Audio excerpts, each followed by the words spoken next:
ترکی میں قرآن پاک کی توہین کرنے پر عذاب الہی کا اچانک نزول۔ ترکی کے اخبارات میں شائع ہونے والی خبر کی عبرت انگیز تفصیلات۔ ترکی میں گزشتہ سال اگست میں آنے والے زلزلے کے حوالے سے بعض ترکی اخبارات میں شائع ہونے والے واقعات انتہائی عبرتناک ہیں۔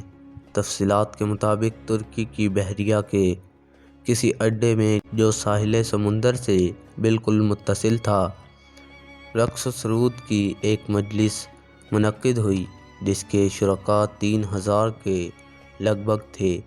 وہاں ناچنے اور گانے والیوں کی ایک بہت بڑی تعداد نے شرکت کی اور شراب و کباب کی خوب محفل جمی۔ ایک فنکشن کے لیے اسرائیل سے خصوصی طور پر یہودی ناچنے اور گانے والی لڑکیاں درآمد کی گئیں جو انتہائی بے حیا تھیں۔ فنکشن میں 30 سے زائد ترکی جرنیل شریک تھے۔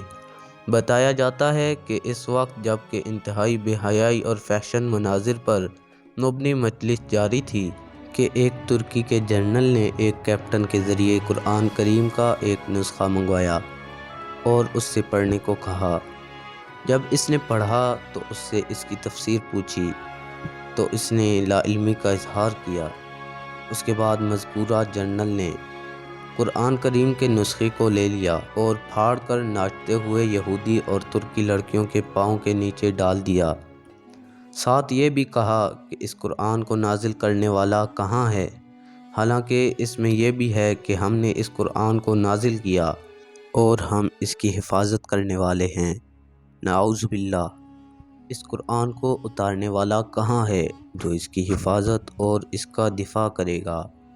اس دوران اس قرآن کریم کو لانے والے کیپٹن پر انتہائی خوف طاری ہو گیا۔ اچانک وہ تیزی سے بحری اڈے سے باہر آ گیا۔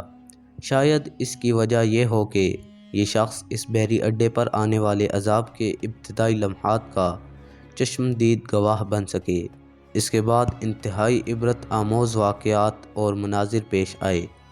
بتایا جاتا ہے کہ اچانک ایک خوفناک روشنی نظر آئی جس نے دیکھتے ہی دیکھتے اس پورے علاقے کو اپنی لپیٹ میں لے لیا۔ اس کے بعد سمندر پھٹ پڑا اور اس میں سے آگ کے شعلے بلند ہونے لگے۔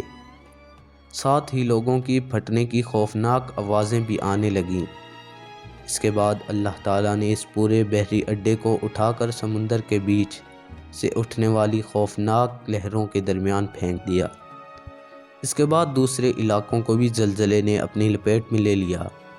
عجیب بات یہ ہے کہ مذکورہ پروگرام میں شریک ترکی، امریکی اور اسرائیلی فوجیوں اور ناچنے گانے والیوں کی لاشوں کا کچھ پتہ نہ چل سکا کہ وہ کہاں گئیں۔ تمام تر وسائل ہونے کے باوجود اب تک وہ لاشیں سمندر سے باہر نہ آ سکیں۔ قرآن کریم کی بے حرمتی کر کے ان لوگوں نے اللہ کی غیرت کو للکارا تو اللہ تعالیٰ نے انتقام لے لیا۔ ہے کوئی نصیحت حاصل کرنے والا؟ اس واقعے میں حق تعالیٰ نے نہ صرف کل انسانیت کو بلکہ تمام مسلمانوں کو نہایت عبرت آموز سبق دینے کے لیے اپنے زبردست غصے کا اظہار کیا ہے، جس سے پہلی بات ثابت ہوئی کہ قرآن پاک واقعی اللہ کی ہے اور اللہ ہی کی آسمانی کتاب ہے، کیونکہ اگر یہ اللہ کی چیز اور اس کی آسمانی کتاب نہ ہوتی تو اللہ کو شاید غصہ بھی نہ آتا۔ کیا کسی مصنف یا مؤلف کی کتاب کی بے حرمتی کرنے پر اللہ تعالیٰ کو غصہ آیا ہے؟